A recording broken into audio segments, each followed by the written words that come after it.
Dicen que el dinero puede comprar todo, pero hay algo que ningún millón puede borrar: el pasado. Él era Alejandro Vélez, un hombre admirado, temido y envidiado, el millonario que controlaba cada detalle de su imperio, cada movimiento de su vida. Nada se le escapaba hasta que una mujer entró en su oficina. Lucía Herrera, su asistente perfecta, su sombra silenciosa, su secreto más grande. Durante años trabajaron codo a codo, sin sospechas. Pero un día, un descuido, una llamada a escondidas, una verdad a punto de estallar. Y todo cambió.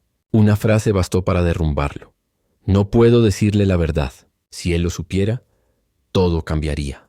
Desde ese momento Alejandro comenzó a perder algo más que el control. Comenzó a perder su mundo, un embarazo oculto, un pasado que vuelve con nombre y apellido, una venganza que esperó décadas en silencio, porque lo que parecía un amor imposible era en realidad una deuda de sangre. Y cuando el millonario finalmente descubrió el secreto que Lucía escondía, ya era demasiado tarde para volver atrás. El fuego del pasado había despertado y estaba dispuesto a consumirlos a todos. Quédate hasta el final, porque lo que estás a punto de escuchar no es solo una historia de amor prohibido y arrepentimiento. Es una historia sobre lo que ocurre cuando la verdad decide salir de entre las cenizas. En el corazón de Madrid, rodeado por los cristales brillantes de un imperio financiero, vivía Alejandro Vélez, un hombre cuya fortuna era tan grande como su soledad. Millonario antes de los 40, respetado y temido, Alejandro había construido su reino a base de decisiones frías y madrugadas sin sueño. Nada escapaba a su control, o al menos eso creía. Su asistente, Lucía Herrera, llevaba 5 años trabajando a su lado. Discreta, elegante, con una mirada que escondía más de lo que mostraba. Para todos era simplemente la mujer que organizaba su vida. Las reuniones, los vuelos, las llamadas. Pero Alejandro, en silencio, había comenzado a notar algo. Había una tristeza en ella, una especie de distancia que poco a poco empezó a inquietarlo. Una mañana, mientras revisaban los informes en su despacho del piso 47, Lucía cometió un error, uno imperceptible, pero suficiente para despertar las alarmas del perfeccionista que era Alejandro. ¿Estás bien, Lucía?, preguntó con tono severo, sin levantar la vista de los papeles. Ella vaciló. Sí, solo no dormí bien. Pero sus ojos decían otra cosa. Durante semanas, Alejandro la observó en silencio. Cambios sutiles. Evitaba reuniones, rechazaba invitaciones a cenas, y en varias ocasiones se la vio salir temprano del trabajo, nerviosa, con una mano sobre el vientre. Un día, mientras ella creía estar sola en la oficina, él regresó por un documento olvidado y escuchó algo que lo heló por dentro. Lucía, al teléfono, decía en voz baja: «No puedo decirle la verdad. Si él lo supiera, todo cambiaría». Alejandro se quedó inmóvil tras la puerta entreabierta. ¿De qué verdad hablaba? ¿Y quién era ese él? A veces las mentiras más peligrosas no son las que se dicen, sino las que se callan. Esa noche Alejandro no durmió. Las palabras de Lucía se repetían una y otra vez en su mente. Su intuición de empresario le decía que algo estaba a punto de estallar, pero su corazón, ese músculo que creía dormido, latía con una intensidad que no recordaba sentir. A la mañana siguiente la enfrentó. «Lucía», dijo cerrando la puerta del despacho tras de sí, «necesito saber la verdad». Ella lo miró con lágrimas contenidas. «No, no puedo. No puedes o no quieres. Si te lo digo, lo perderé todo». El silencio se volvió insoportable. Entonces, de pronto, Lucía se desmayó frente a él. Alejandro la sostuvo antes de que cayera al suelo, sintiendo por primera vez una mezcla de miedo, ternura y algo más. Horas después, en el hospital, el médico se acercó con expresión seria. «Señor Vélez, su asistente está bien, pero hay algo que debe saber». Alejandro frunció el ceño. «¿Qué cosa?». El médico vaciló. «Está embarazada». El mundo de Alejandro se detuvo. Y por primera vez en muchos años, el hombre más poderoso de Madrid sintió que no tenía el control de nada. Pero lo que Alejandro no sabía era que ese hijo llevaba su propio apellido oculto, y que el secreto de Lucía no era un error, era una venganza. Lo que Alejandro descubriría en los días siguientes cambiaría no solo su destino, sino la historia de su propia sangre. Alejandro pasó la noche entera frente a la ventana de su ático, viendo las luces de la ciudad difuminarse bajo la lluvia. En su cabeza todo era confusión. Lucía estaba embarazada. Pero, ¿de quién? Intentó convencerse de que no tenía por qué importarle, que su relación era estrictamente profesional. Sin embargo, había algo en su interior que no podía negar. Una punzada de celos, una sensación que rozaba el miedo. Durante días trató de mantener la distancia. Fingía normalidad en las reuniones. Sonreía frente a los socios, pero en su mente solo existía una imagen. La de Lucía en aquella cama de hospital, frágil, vulnerable, con la mirada perdida. Cuando volvió al trabajo, Lucía se mostró distinta, más callada, más seria. Intentó agradecerle por haberla ayudado, pero Alejandro apenas respondió. «No tienes que agradecerme», dijo con frialdad. Fue lo correcto. Pero por dentro las palabras se le atragantaban. Una tarde, al revisar antiguos archivos en su computadora, Alejandro encontró algo que lo hizo detenerse. Era una carpeta olvidada, con documentos de hace más de 6 años. En uno de ellos aparecía el nombre de Lucía Herrera, no como asistente, sino como candidata a una beca universitaria financiada por una de sus fundaciones. Recordó ese proyecto. Él mismo había elegido a los estudiantes que recibirían apoyo económico. Entre cientos de solicitudes, una historia le había llamado la atención. Una joven que había perdido a su familia en un incendio y que soñaba con estudiar administración para reconstruir su vida. Lucía, Alejandro, la había ayudado sin conocerla, o eso creía. Pero mientras leía su carta de motivación, notó algo que antes había pasado por alto. Al final del documento, ella agradecía de forma particular. «Gracias, y señor Vélez, por lo que hizo por mi madre hace años.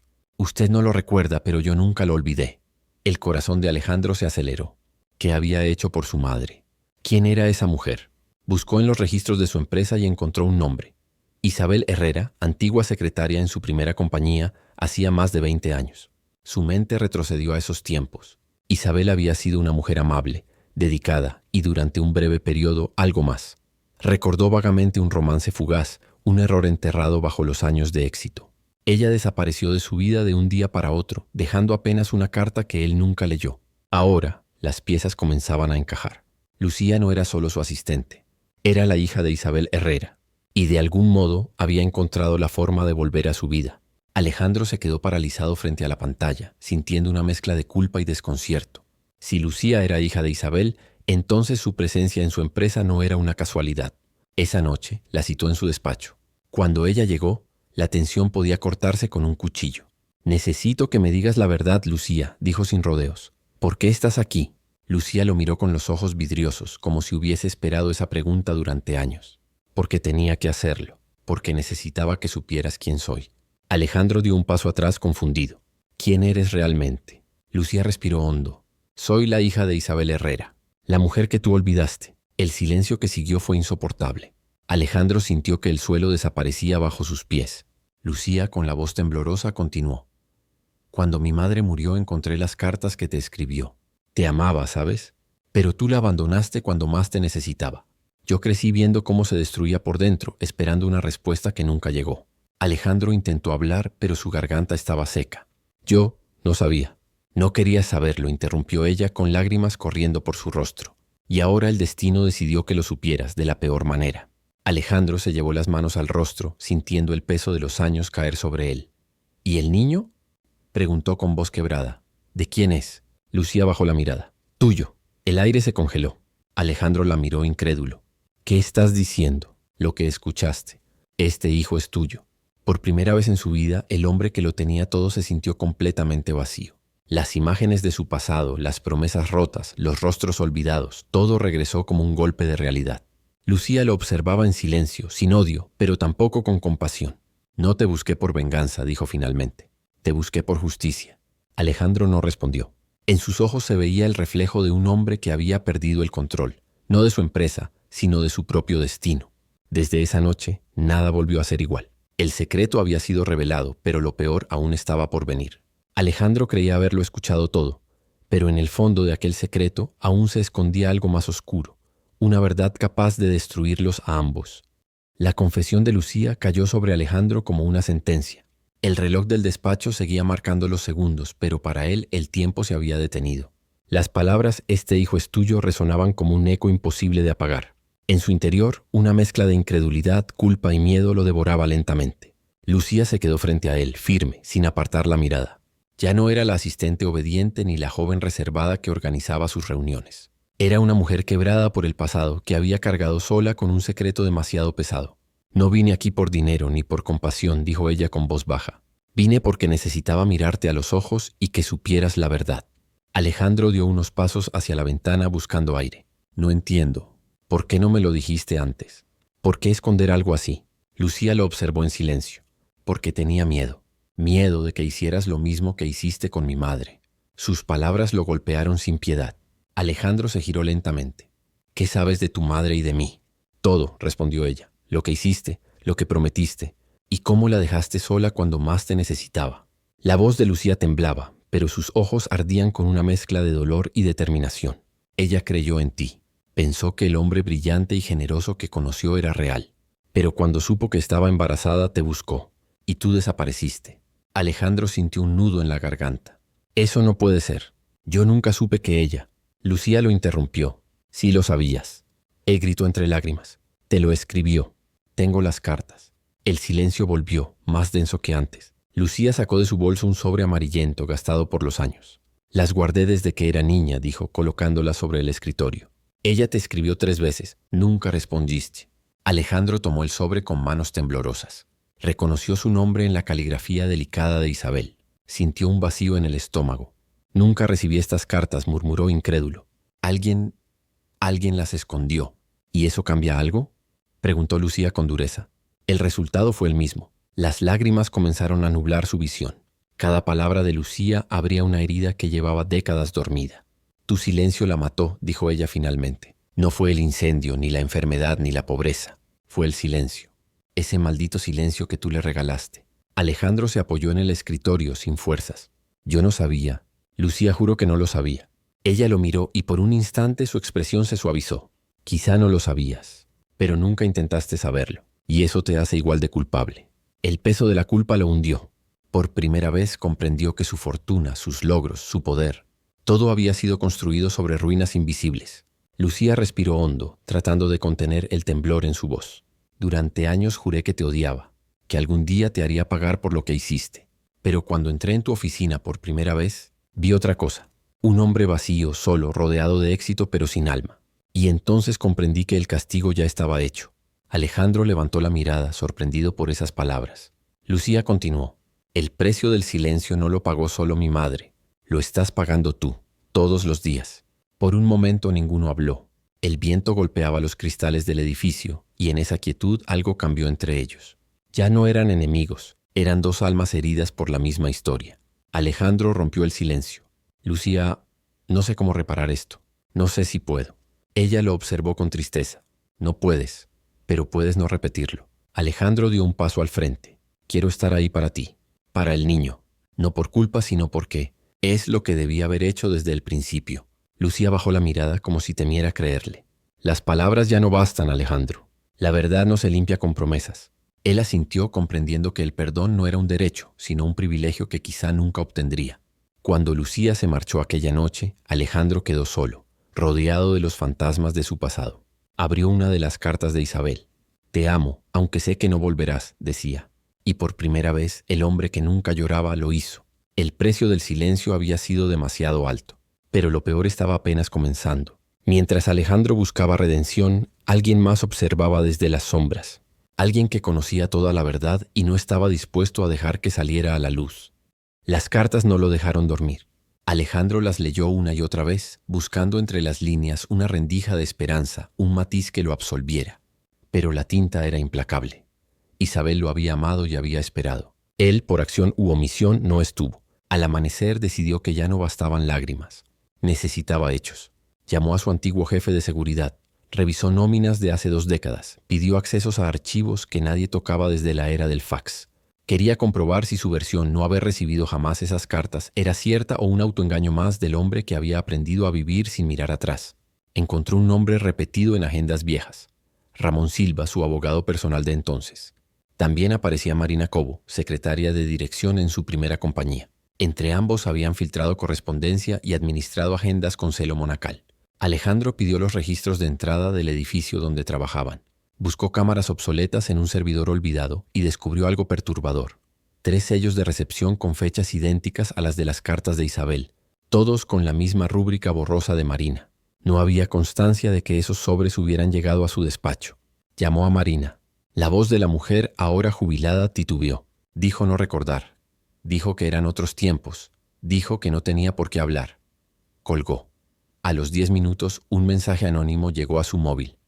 Si sigues removiendo el pasado, el fuego volverá a empezar. El remitente era un número prepago. Alejandro sintió el viejo filo del peligro. Aún así siguió. Pidió una cita con Ramón Silva. El abogado, impecable en su cinismo de siempre, sonrió con pena mal fingida. Éramos jóvenes, Alejandro. Tu carrera dependía de un perfil limpio. Cualquier escándalo podía tumbarte. ¿Fuiste tú quien interceptó las cartas? Yo aconsejé. Otros ejecutaron. ¿Otros? No gastes tu rabia conmigo. Era lo correcto para proteger lo que habías construido. Alejandro sintió que la sangre le ardía. ¿Y el incendio en el edificio de Isabel? Un accidente. Madrid estaba lleno de accidentes en aquellos años. ¿Lo provocaste? No juegues a fiscal conmigo, respondió Ramón con una media sonrisa. Pero te diré algo, Isabel no quería dinero. Quería que la miraras a los ojos. Ese fue su error. La frase lo atravesó. Recordó la última carta. Te amo aunque sé que no volverás. Salió del despacho del abogado con un nudo en la garganta y una certeza. Lo habían rodeado de muros para que no escuchara. Habían decidido por él. Y él, ocupadísimo en escalar, nunca se preocupó por preguntar qué quedaba abajo. De camino a su ático, un sobre lo esperaba en el portero automático. Dentro, 4 fotos en blanco y negro. En la primera, Isabel embarazada, frente a un edificio con ventanas selladas por tablones. En la segunda, un hombre flaco entregando un sobre a Marina en la recepción. En la tercera, un despacho, el de Ramón Silva, con el mismo cuadro geométrico que aún colgaba en su pared. En la cuarta, la que casi lo arrodilló. Isabel y una niña de ojos enormes, tomada de la mano de un niño un poco mayor. Detrás, una fecha manuscrita, 2004. No era posible. Lucía no tenía hermanos. Eso siempre le dijeron. La nota que acompañaba las fotos decía: no olvides su nombre, Gabriel. La ciudad parecía respirar distinto. Alejandro apretó las fotos y llamó a Lucía. Ella tardó en responder. ¿Estás bien?, preguntó él. Estoy intentando estarlo, dijo ella. No puedo más con interrogatorios. No es un interrogatorio. Necesito que me escuches. Hoy supe de un nombre. Gabriel. Hubo un silencio que le heló la espalda. ¿Quién te dijo ese nombre?, preguntó Lucía con la voz casi rota. Llegó en un sobre, con fotos. Entonces él ya te encontró. Lucía llegó a su ático poco antes del anochecer. Traía el rostro pálido y una determinación nueva. Se sentó frente a él sin quitarse el abrigo, como si en cualquier momento tuviera que huir. Gabriel es mi hermano, dijo. O eso creí durante años. ¿Creíste? Mi madre hablaba de él como si fuera un fantasma. Decía que había venido antes que yo, que había sido fuerte, que la había obligado a vivir cuando todo ardía a su alrededor. Pero cuando yo cumplí 6, dejó de nombrarlo. Y cuando le pregunté, me dijo que olvidar también era una forma de amor. ¿Dónde está? Esa es la pregunta que me persigue desde niña. Lucía sacó de su bolso un cuaderno viejo, de tapas duras, con la tinta corrida por el tiempo. El diario de mi madre. Lo encontré hace meses, poco antes de esto. Hay páginas arrancadas y nombres tachados. Pero hay una fecha que se repite, la noche del incendio. Abrió en una hoja marcada con un hilo rojo. Alejandro leyó en silencio. Isabel describía un ultimátum, una visita que la obligó a firmar papeles, la promesa de una compensación si desaparecía y borraba a su hijo del mundo. Si no, todo ardería. Esa palabra brillaba como cuchillo. Arder. ¿Quién la visitó?, preguntó él. No lo nombra, solo lo llama el hombre de gabardina. Pero hay una inicial. H. Alejandro cerró los ojos. Sabía quién. Héctor Montalbán, su primer socio, el estratega que había moldeado su imagen pública, el benefactor que movía hilos sin mancharse los dedos. Héctor tenía una obsesión, la perfección mediática. Un heredero fuera de guión era un desastre. Héctor pudo haberlo hecho, dijo Alejandro con la boca seca. Pudo haber pagado para que las cartas no llegaran. Pudo haber arrancado a mi hermano, completó Lucía. Si Gabriel existió, ¿por qué nadie lo recuerda? ¿Por qué no hay registro? El teléfono de Alejandro vibró. Un mensaje, de nuevo anónimo. Deja a Héctor fuera. Él te salvó. Si aprietas te hundes. Adjuntaba un documento. Un acuerdo de confidencialidad con la firma temblorosa de Isabel y el sello de la antigua firma de Montalbán en Silva. No solo interceptaron las cartas, dijo Alejandro con rabia. La obligaron a silenciarse y quizás a entregar a Gabriel, susurró Lucía. Las fotos, el diario, los mensajes. Un rompecabezas con piezas envenenadas. Alejandro sintió algo nuevo. No solo culpa. Un orgullo herido que pedía levantarse. No voy a proteger a nadie más. Si Héctor estuvo detrás, lo voy a exponer. Si lo haces, dijo Lucía, se volverá contra ti. Y contra mí. Y contra nuestro hijo. La palabra nuestro los dejó suspendidos. Era la primera vez que Lucía nombraba así la vida que crecía dentro de ella. Alejandro la miró y comprendió que todas las decisiones de su pasado se estaban cobrando ahora, con intereses. No voy a permitir que te toque, dijo. Esta vez no, Esa noche, Alejandro fue a ver a Héctor sin avisar. Lo encontró en su casa de campo, rodeado de obras de arte y un silencio de catedral. Héctor envejeciera con elegancia. Cabello gris, ojos claros, la misma sonrisa de tiburón. «Has removido un lodazal», dijo Héctor antes de saludar. «Dime que al menos lo hiciste por algo más que sentimentalismo». «Quiero la verdad», respondió Alejandro. «Interceptaste las cartas. Forzaste a Isabel a firmar un acuerdo. ¿Y Gabriel?» Héctor se sirvió un whisky como si hablara del clima. «Debí protegerte. Erais un proyecto demasiado caro para tirarlo por una imprudencia juvenil». «No era una imprudencia, era una vida. Las vidas se negocian, Alejandro. Tú lo sabes mejor que nadie. ¿Dónde está Gabriel?» Héctor lo miró con una sombra de fastidio. El niño estaba en riesgo con su madre. Inestable, pobre, rodeada de gente peligrosa. Se gestionó una adopción discreta. Alguien con recursos. ¿Quién? Los documentos se perdieron en un incendio. Ironías del destino. ¿El incendio fue tuyo? Los incendios los provocan las chispas. Yo solo apago fuegos, dijo, y sonrió de un modo que hizo a Alejandro contener los puños. Déjalo. La prensa no necesita saber que el magnate Vélez fabrica herederos en pensiones baratas. Tu legado es más grande que un apellido mal puesto. Alejandro comprendió que no obtendría más. Salió con una náusea antigua pegada al paladar. En el coche otro mensaje. Una ubicación en las afueras, un taller abandonado y una frase. Si quieres a Gabriel, ven solo. Lucía insistió en acompañarlo. Alejandro se negó.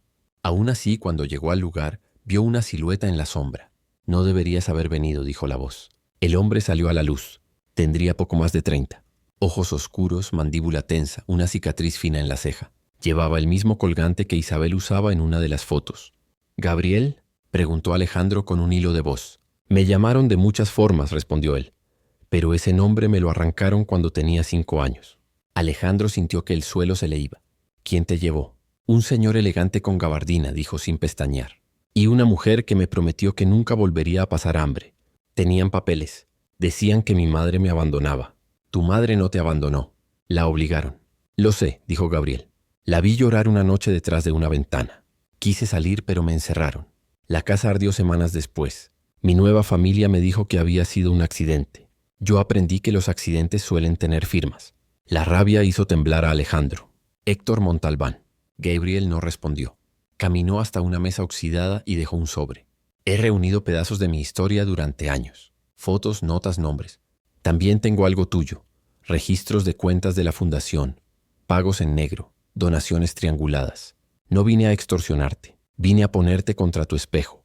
Quiero recompensarte por lo que te hicieron», dijo Alejandro. «Por lo que te hice al no estar». «No necesito tu dinero», cortó Gabriel. «Necesito que el mundo sepa lo que Héctor es. Y necesito una respuesta. ¿Vas a protegerlo de nuevo o vas a elegirnos a nosotros?» «Nosotros». La palabra retumbó. Lucía, el niño que venía y ahora este hijo arrancado. 3 vidas orbitando el mismo centro de culpa. Alejandro pensó en la amenaza al teléfono, en la mirada de Héctor, en el diario de Isabel. «No volveré a protegerlo», dijo al fin. «Haré lo que haga falta». «Entonces prepárate», respondió Gabriel. «Porque cuando la verdad sale de la tierra, no perdona a nadie. Ni a ti». Al regresar a la ciudad, Alejandro llamó a Lucía. Le dijo que había encontrado a Gabriel. Ella lloró en silencio, entre alivio y vértigo. Quedaron en verse a la mañana siguiente para planear el siguiente paso. Pero la noche aún tenía un último golpe. Una notificación encendió la pantalla del móvil de Alejandro. Un video recién subido a una cuenta anónima. En la miniatura, su rostro junto al de Héctor y un título: «El precio del silencio, los hijos ocultos del Imperio Vélez». Al abrirlo, vio imágenes de documentos filtrados, extractos del diario de Isabel, una voz en off que acusaba con precisión quirúrgica y, al final, una fotografía borrosa de una ecografía. La fecha era reciente. El nombre del archivo, inconfundible: Lucía Herrera 12 Alguien no solo conocía el pasado, ya había metido las manos en su presente. Y si podía exponer una ecografía, podía llegar más lejos. La verdad había salido a la superficie, y venía con dientes. Al amanecer, 3 puertas se abrirían: la de la justicia, la de la venganza y la de una traición que venía de mucho más cerca de lo que nadie imaginaba. ¿Cuál elegiría Alejandro cuando todo ardiera de nuevo? El video se extendió como un veneno. En menos de una hora, los canales de noticias lo repetían con entusiasmo morboso. El magnate Alejandro Vélez involucrado en escándalo de hijos ilegítimos y corrupción corporativa. Los periodistas acampaban frente a su edificio. Los socios llamaban sin parar. Los inversores exigían su renuncia. Pero lo que más lo atormentaba no era la caída de su imperio.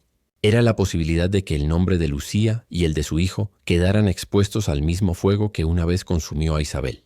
Lucía se presentó en su ático antes del amanecer.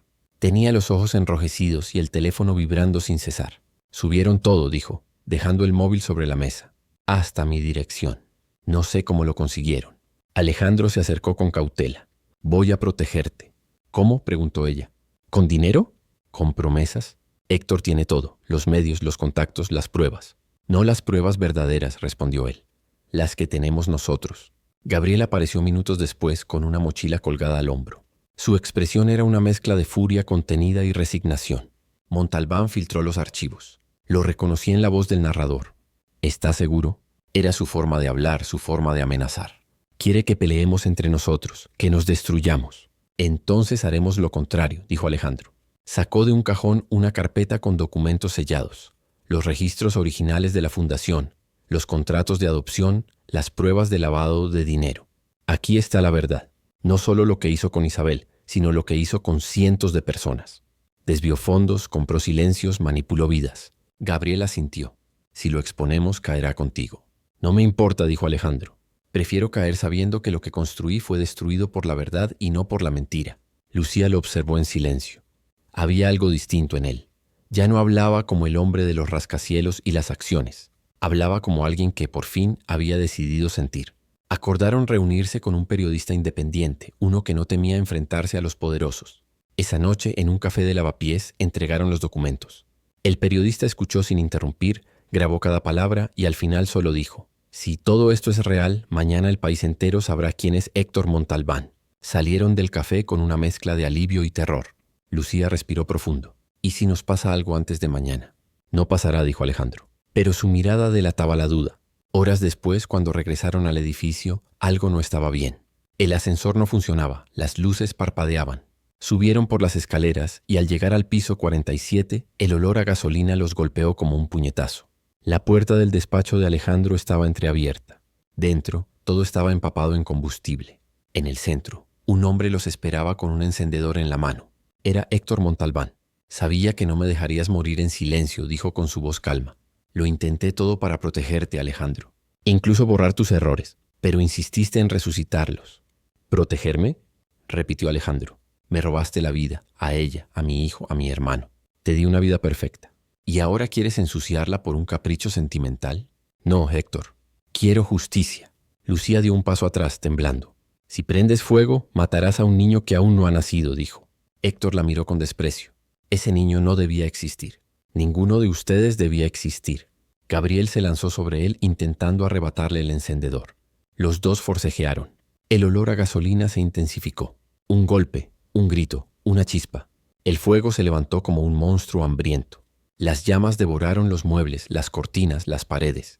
Alejandro alcanzó a arrastrar a Lucía hacia la salida, mientras Gabriel mantenía a Héctor contra el suelo. El humo los cegaba, los asfixiaba. «Váyanse», gritó Gabriel. «Yo lo detendré». «No», gritó Lucía. «Gabriel». Alejandro intentó volver, pero una explosión lo lanzó contra la pared. Lo último que vio antes de perder el conocimiento fue la silueta de su hijo envuelta en fuego. Despertó en un hospital con el cuerpo vendado y el alma hecha pedazos. Lucía estaba a su lado, ilesa, con lágrimas silenciosas en los ojos. «El fuego lo consumió todo», dijo ella. «A Héctor, a la oficina, a Gabriel». Alejandro cerró los ojos. «No, dejo esto para ti», dijo Lucía, entregándole una memoria USB chamuscada. Estaba en su bolsillo. Alejandro la conectó al portátil del hospital. Un solo archivo, un video. Gabriel grabado horas antes, mirando directo a la cámara. «Si estás viendo esto, es porque finalmente hiciste lo correcto», decía su voz. «No te culpes, viejo. El fuego no destruye la verdad, la purifica». La pantalla se apagó. Alejandro rompió a llorar. Lucía le tomó la mano y la colocó sobre su vientre. «Nuestro hijo sabrá quién fue Gabriel», susurró. «No crecerá entre mentiras». Afuera, la ciudad amanecía cubierta por una neblina espesa. Los noticieros hablaban de una explosión, de un magnate caído, de un héroe anónimo que intentó salvar vidas.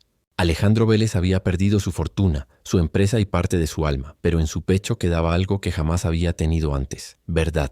Meses después, una pequeña lápida en un jardín privado llevaba una inscripción sencilla: Gabriel Herrera Vélez. El fuego no destruye, ilumina. Lucía, con su hijo en brazos, colocó una flor sobre la piedra. A su lado, Alejandro, con el rostro marcado y el corazón en calma, susurró: «La verdad siempre vuelve, aunque tenga que salir de entre las cenizas». Y el viento, suave y cálido, pareció responderle: «Algunos secretos nacen del miedo, otros del poder, pero ninguno sobrevive al fuego, porque el fuego, cuando arde lo suficiente, no castiga». Hefele